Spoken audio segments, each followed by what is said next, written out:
वनस्पतीच्या रोगानंतर पुढचा प्रश्न येतो. हा प्रश्न पडला होता राज्यसेवेला 2023 मध्ये. हा प्रश्न कशावर पडला होता? फोटोसिंथेसिसच्या संबंधित होता. म्हणजे फोटोसिंथेसिस जर म्हटलं ना, तर अनेकांना भीतीच वाटते फोटोसिंथेसिस रेस्पिरेशनबद्दल. काही घाबरायची गरज नाही. बरोबर? याचे 2 पाठ करा. ॲटलीस्ट तुम्हाला काय माहीत असायला पाहिजे आणि सविस्तर काय असायला पाहिजे. ज्यांना शक्य त्यांनी सविस्तर करावं. पुढच्या प्रश्नात मी घेतलेलंच आहे. या प्रश्नात मी ॲटलीस्ट सांगितले काय लक्षात असायला हवं. मग नेमकं होतं काय? जर बघायला गेलं तर फोटोसिंथेसिसमध्ये तुम्हाला 2 स्टेज दिसतात. बरोबर? मग या 2 स्टेज कोणत्या? एक असते लाईट रिॲक्शन, ज्याला लाईटची गरज असते आणि ज्याला प्रत्यक्ष लाईटची गरज नाही ती डार्क रिॲक्शन. या लाईट रिॲक्शनलाच हिल रिॲक्शन असं म्हणतात.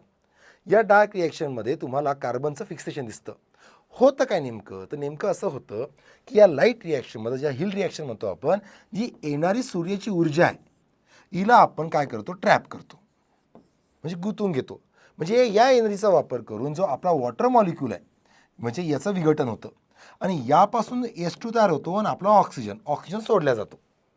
आणि जो हायड्रोजन बनला आहे आणि सोबत जी एनर्जी रिलीज झाली आहे त्यापासून बनतात NADPH आणि ATP फॉस्फोरायलेशनद्वारे, जो आयोगानं प्रश्न विचारला होता.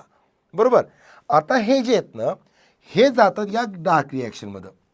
आणि या डार्क रिॲक्शनमध्ये या एनर्जीचा वापर करून आपल्या या कार्बन डायऑक्साईडचं फिक्सेशन होतं, म्हणजेच ऑक्सिडेशन होतं. बरोबर? आणि त्यापासून बनतो आपला ग्लुकोज. बरोबर? मग मुद्दा येतो हे होतात कुठं?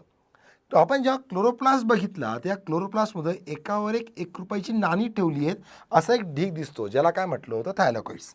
ज्यामध्ये होते आपली लाईट रिॲक्शन म्हणजे प्रकाशक्रिया. आणि जी दुसरा जो बाकीचा भाग जो आहे, ज्याला स्ट्रोमा म्हणतात, त्यामध्ये होते डार्क रिॲक्शन. मग सोबत तुम्हाला याच्यात काय करावं लागेल, की याच्यात त्याच्या स्टेजेस आहेत मग वेगवेगळ्या. बरोबर? मग त्याचे एन्झाईम्स आले, फोटो सिस्टीम आल्या, की ज्या वेव्हलेंथनुसार आहे त्या आपण लक्षात ठेवता येतील. पण मिनिमम एवढी अपेक्षा असावी. ॲटलीस्ट त्या फोटोसिंथेसिसचा जो फॉर्म्युला किंवा इक्वेशन आहे ते माहीत असावं.